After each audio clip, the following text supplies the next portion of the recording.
Assalamualaikum warahmatullahi wabarakatuh. Perkenalkan, nama saya Rahmatul Suraboso, kelas 10 CN3 SMA Negeri 1 Parenggian. Nah, di sini saya akan membahas tentang materi ekosistem biologi. Komponen penyusun ekosistem terbagi menjadi dua, yaitu komponen abiotik dan komponen biotik. Komponen abiotik yaitu komponen ekosistem yang terdiri atas benda mati di ekosistem. Misalnya yaitu antara lain air, tanah, udara, cahaya, suhu, batu, dan lainnya.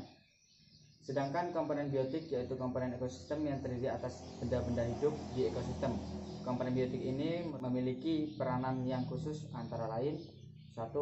Produsen, terdiri atas tumbuh-tumbuhan yang memiliki klorofil dan memiliki kemampuan untuk melakukan fotosintesis. Misalnya pada ekosistem sawah, produsennya dapat berupa tanaman padi, tanaman kacang-kacangan, dan lain sebagainya. Sedangkan pada ekosistem sungai dan danau, produsennya dapat berupa fitoplankton seperti euglena dan lain sebagainya. 2. Konsumen, terdiri atas hewan yang akan memakan produsen atau memakan hewan lainnya. Konsumen ini dapat berupa herbivora, karnivora, atau omnivora.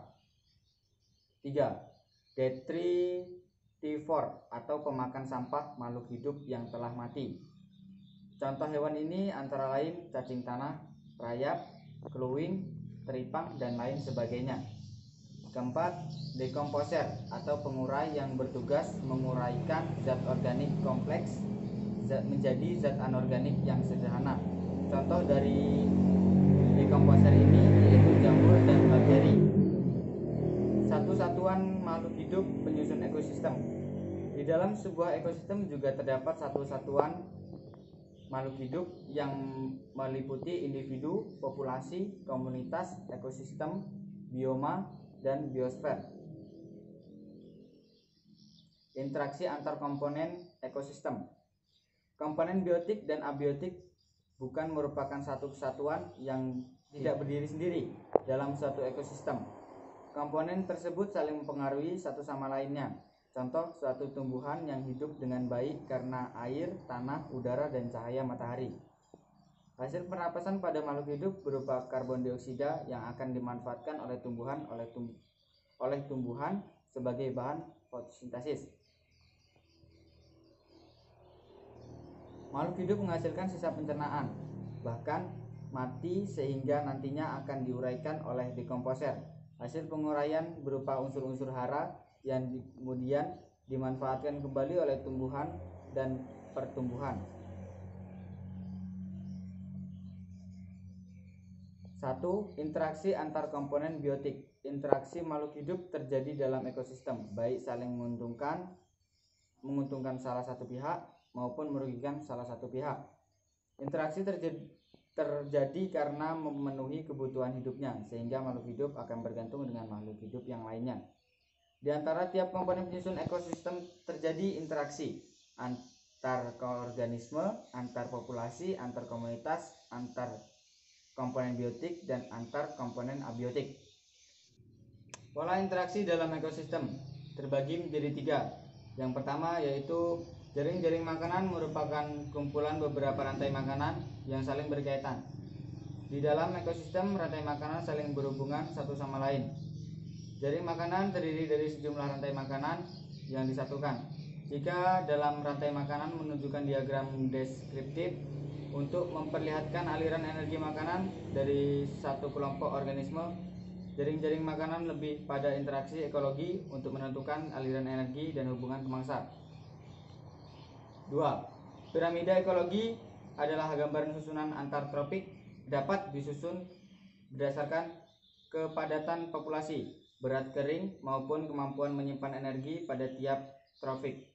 Struktur trofik dapat disusun secara urut sesuai hubungan makanan dan dimakan antar trofik yang secara umum memperlihatkan bentuk kerucut atau piramida. Piramida ekologi ini berfungsi untuk menunjukkan gambaran perbandingan antar trofik pada suatu ekosistem. Ada beberapa tingkatan taraf trofi pada rantai makanan sebagai berikut. Tingkat taraf trofi 1. Organisme dari golongan produsen atau produsen primer. Tingkat taraf trofi 2, organisme dari golongan herbivora atau konsumen primer. Tingkat taraf trofi 3, organisme dari golongan karnivora atau konsumen sekunder.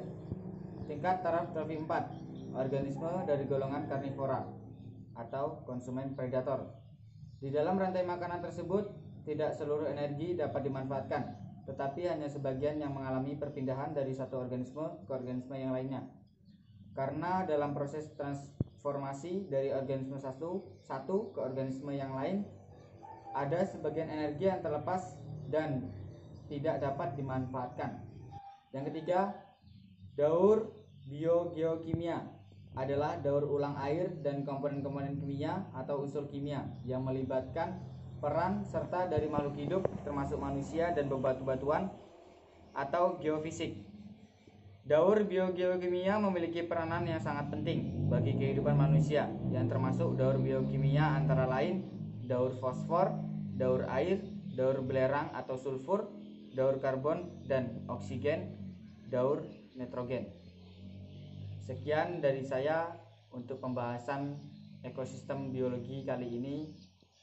Bila ada tutur kata yang kurang baik dan materi yang kurang lengkap, saya mohon maaf yang sebesar-besarnya. Sekian, wassalamualaikum warahmatullahi wabarakatuh.